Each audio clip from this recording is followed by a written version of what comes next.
হুগলি চুঁচুড়া পুরসভার 30টি ওয়ার্ডে রয়েছে 33টি উপস্বাস্থ্য কেন্দ্র।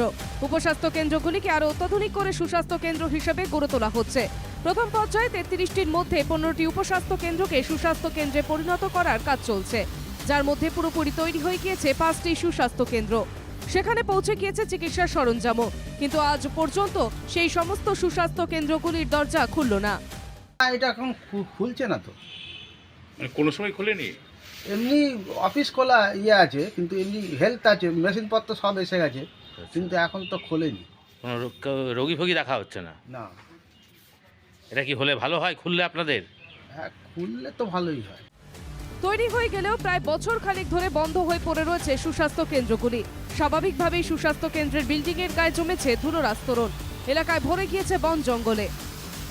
সুস্বাস্থ্য কেন্দ্র তৈরি নিয়েও তৃণমূলের বিরুদ্ধে কাটমানির অভিযোগ করেছে বিজেপি।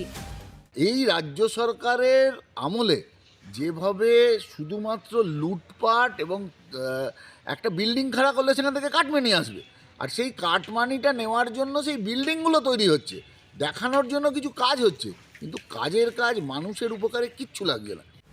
পুরসভার স্বাস্থ্য দপ্তরের চেয়ারম্যান ইন কাউন্সিলরের আশ্বাস, জানুয়ারির শেষের দিকে কেন্দ্রগুলি খুলে দেওয়া হবে। ফিজিশিয়ান স্টাফ এখনো সিএমএইচ অফিস থেকে আমরা পাইনি, ওই জন্য আমরা পুরোপুরি চালু করতে পারিনি। কিন্তু ওই এলাকাগুলো সার্ভিস দেওয়ার জন্য ওয়ার্ডগুলোতে আমাদের সাব স্টেশনগুলো আমাদের কাজ করছি। মনে হয় জানুয়ারি শেষের দিকে আমরা সবকটা ওপেন করে দেবো। স্টাফ সাফিসিয়েন্ট নাও পাই, আমরা ওগুলোকে ওখানে যেগুলো অল্টারনেটিভ জায়গা থেকে যেগুলো চালাচ্ছিলাম সেগুলো ওইখান থেকেই চালাবো। সম্প্রতি মুখ্যমন্ত্রী মমতা বন্দ্যোপাধ্যায় প্রশাসনিক বৈঠকে রাজ্যের স্বাস্থ্য পরিষেবা নিয়ে ক্ষোভ প্রকাশ করেছিলেন।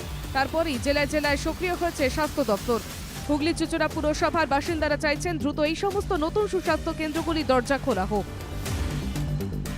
হুগলি থেকে প্রবীর প্রামাণিকের রিপোর্ট, NKTV বাংলা।